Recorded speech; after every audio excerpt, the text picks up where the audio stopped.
Salam untuk kita semua, salam sejahtera. Terlebih dahulu perkenalkan saya Alfremli Yustision dulu. Saya mahasiswa dari Institut Agama Kristen Negeri Kupang, semester 4, kelas L, program studi pendidikan agama Kristen. Alasan saya membuatkan video ini untuk memenuhi tugas akhir dari mata kuliah filsafat PAK yang diampu oleh Ibu dosen Novriana Baun MPDK. Pada pembahasan ini saya akan membahas mengenai aliran rekontulisme mengenai pendidikan agama Kristen. Adapun hal-hal yang akan saya bahas di bawah ini adalah latar belakang dari aliran ini, alasan saya membuatkan video, alasan saya memilih judul ini, pendapat dari para tokoh-tokoh, kemudian jika aliran ini, rekontulisme ini diterapkan dalam pembelajaran, apa peran dan apa yang dilakukan oleh seorang guru bahkan pendidik, dan bagaimana dan apa relevansi aliran ini terhadap PAK. Mari simak video berikut ini. Rekontulisme merupakan lanjutan dari aliran progresisme yang dimana mereka beranggapan bahwa kaum progresif hanya memandang masyarakat saat ini dibandingkan dengan menciptakan masyarakat yang baru. Rekontualisme merupakan lanjutan dari aliran progresisme yang dimana mereka beranggapan bahwa kaum progresif hanya memandang masyarakat saat ini dibandingkan dengan menciptakan masyarakat yang baru. Aliran rekonstruksionisme dipelopori oleh Coates dan juga Root pada tahun 1930, di mana mereka beranggapan bahwa yaitu membangun masyarakat yang adil dan pantas, atau membangun masyarakat yang baru.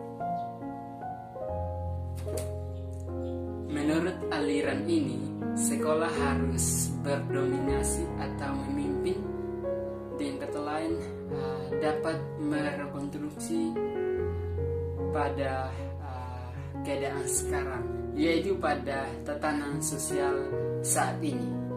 Berikutnya alasan mengapa saya memilih judul ini. Bagi saya, proses pendidikan yang diselenggarakan di lembaga pendidikan hanya dalam bentuk mentransformasikan pendidikan atau pengetahuan tanpa merekonstruksinya atau melakukan perbaikan yang lebih baik dan lebih tepat kepada anak didik atau suatu pembelajaran. Kenapa? Karena misalnya seperti sekolah tidak lebih mengenal, lebih mengetahui akan pengalaman anak dibandingkan sekolah hanya menyesuaikan sekolah dengan anak tanpa sekolah menyesuaikan pengalaman anak dengan sekolah. Ya, jadi seperti kurikulum, seharusnya kurikulum tidak harus dilakukan secara merata di setiap sekolah tanpa kita melihat bagaimana situasi keadaan di seluruh keadaan sekolah. Kenapa mesti demikian? Karena tidak semua anak dapat menyerap atau menerima materi di luar kemampuan dari anak tersebut. Ya, mungkin berikut ini akan menjelaskan mengenai pendapat dari para tokoh-tokoh. Yang pertama ada George Coates, kemudian ada Rook, kemudian ada Bramel. Coates memandang bahwa perlunya tatanan masyarakat baru yang dapat mengatasi berbagai distribusi dan pengaturan kebutuhan melalui pendidikan. Tujuan pendidikan sendiri yaitu untuk mengadarkan terdidik dalam berbagai persoalan hidupnya, yaitu keadaan sosial, keadaan ekonominya, keadaan politiknya, dan kehidupannya di dalam skala global ini, dan bagaimana yang memberikan kekuatan atau keterampilan bagi mereka, bagi anak, untuk dapat menyelesaikan segala atau setiap persoalan yang ia hadapi. Yang penting seperti itu. Tujuan akhir dari pendidikan adalah menciptakan masyarakat yang baru, masyarakat yang hidupnya ketergantungan atau saling membantu, dalam hal ini saling berkait atau saling membantu. Ya, di dalam pendidikan yang berperan penting adalah kurikulum.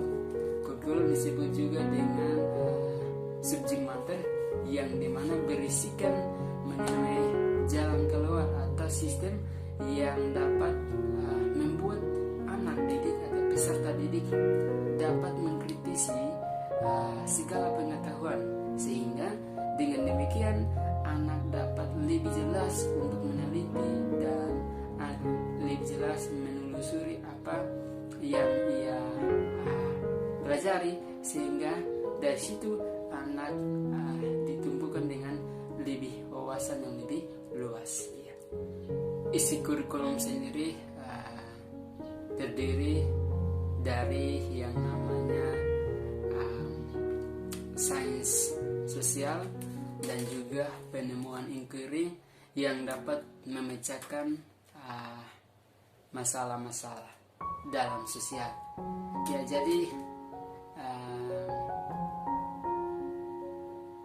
yang dibutuhkan dalam sains sosial yaitu bagaimana anak didik dapat mendapatkan atau menilai nilai-nilai yang ada atau tidak dalam masyarakat.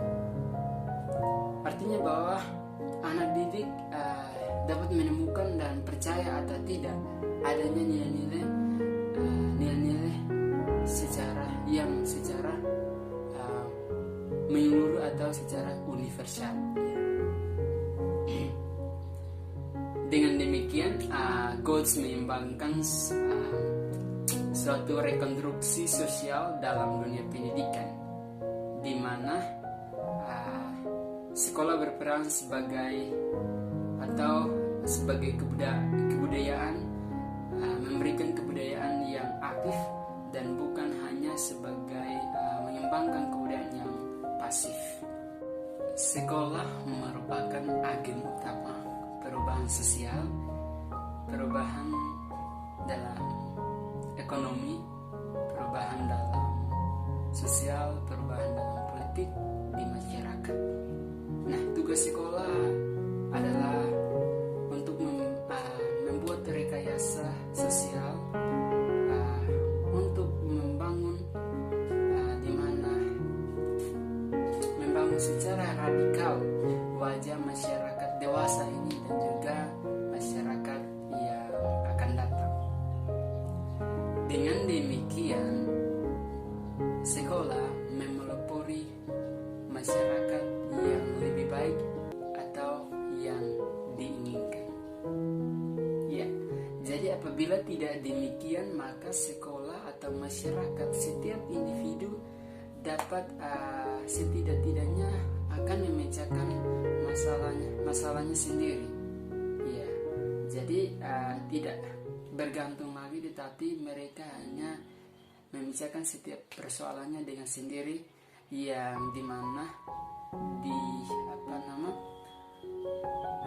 sama halnya juga dengan aliran progresif yang telah kita bahas tadi. Ya. Lanjut, Goltz mengatakan bahwa guru perlu keluar dari kungkungan mentalitas budak. Ya, jadi untuk keluar dari mentalitas budak, untuk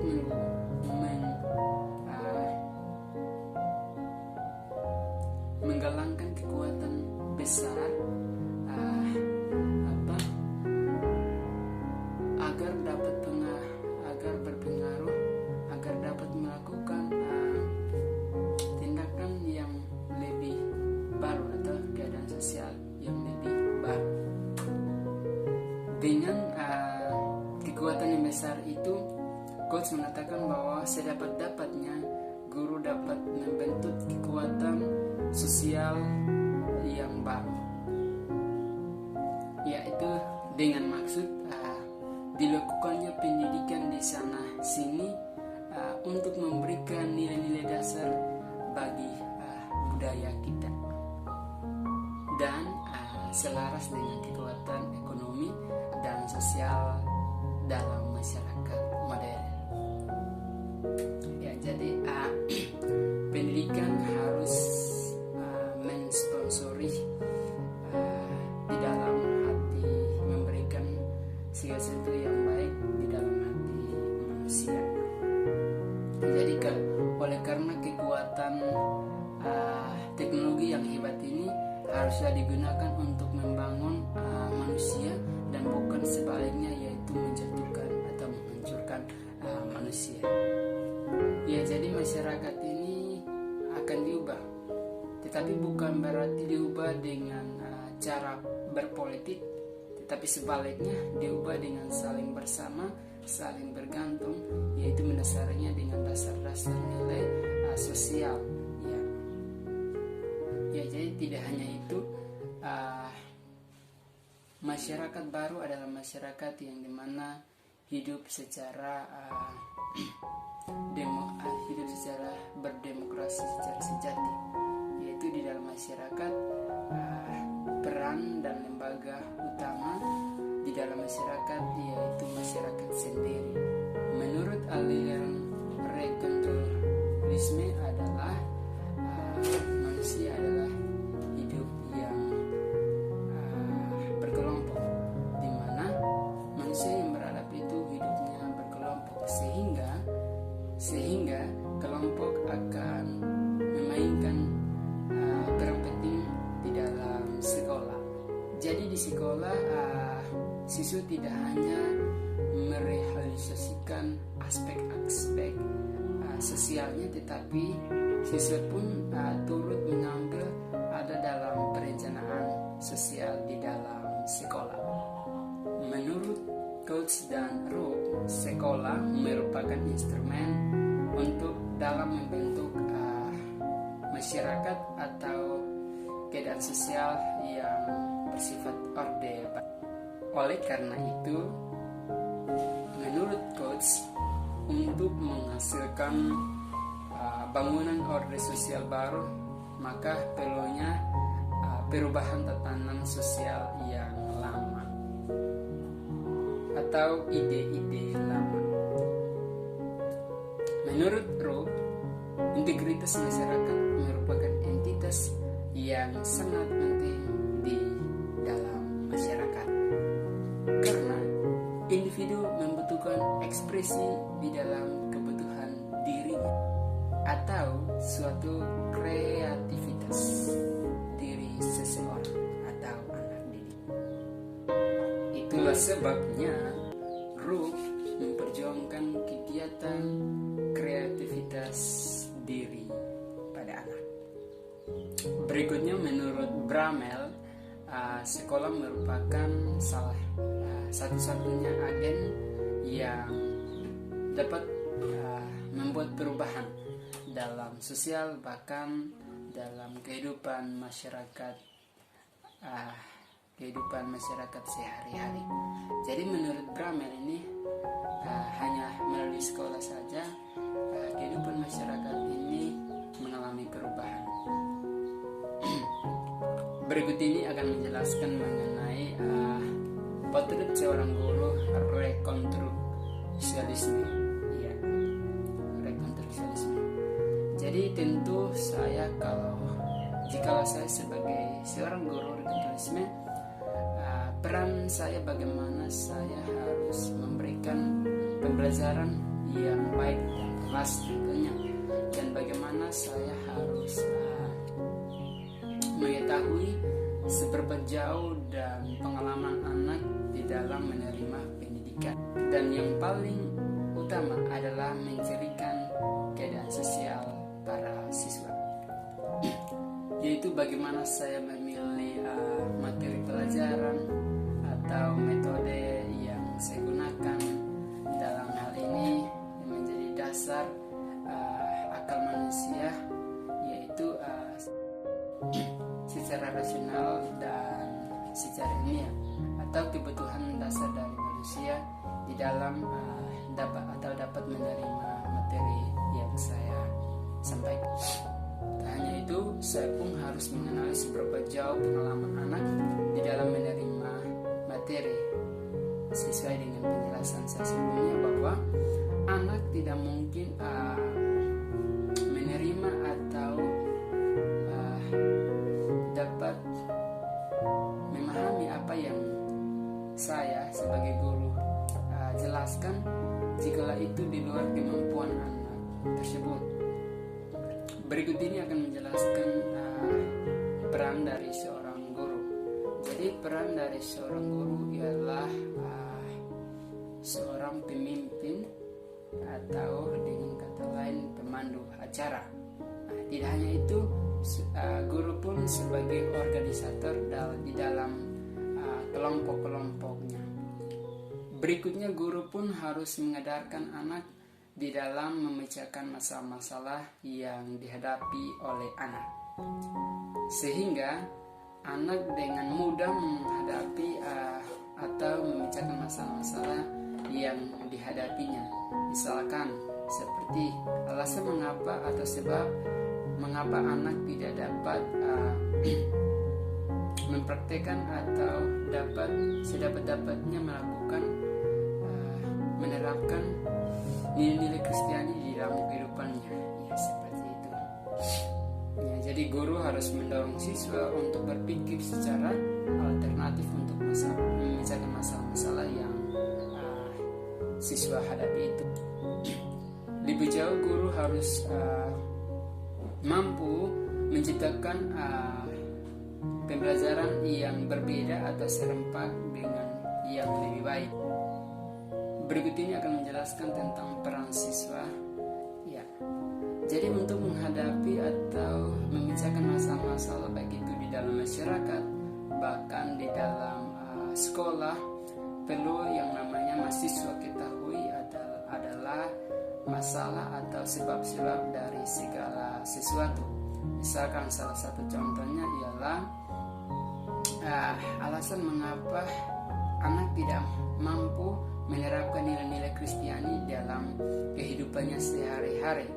Ya, mungkin karena anak ini kurang atau salah bergaul di dalam kehidupannya, kemudian salah didikan dari orang tua, kemudian anak ini nakal, ya. Dan juga bagaimana anak sebagai anak sadar bahwa ya ketika ia kehilangan persekutuan dengan Tuhan sendiri. Nah, dari sini kita melihat bahwa anak merupakan perubahan sosial yang utama di dalam pendidikan. Ya, mungkin ini yang bisa saya sampaikan dalam pembahasan kita ini. Terima kasih dan sampai jumpa. Mungkin ada kata-kata atau pembahasan yang saya sampaikan yang kurang tepat, saran bahkan kritikan yang membangun sangat diharapkan dari segala penjuru. Salam dan salam sejahtera untuk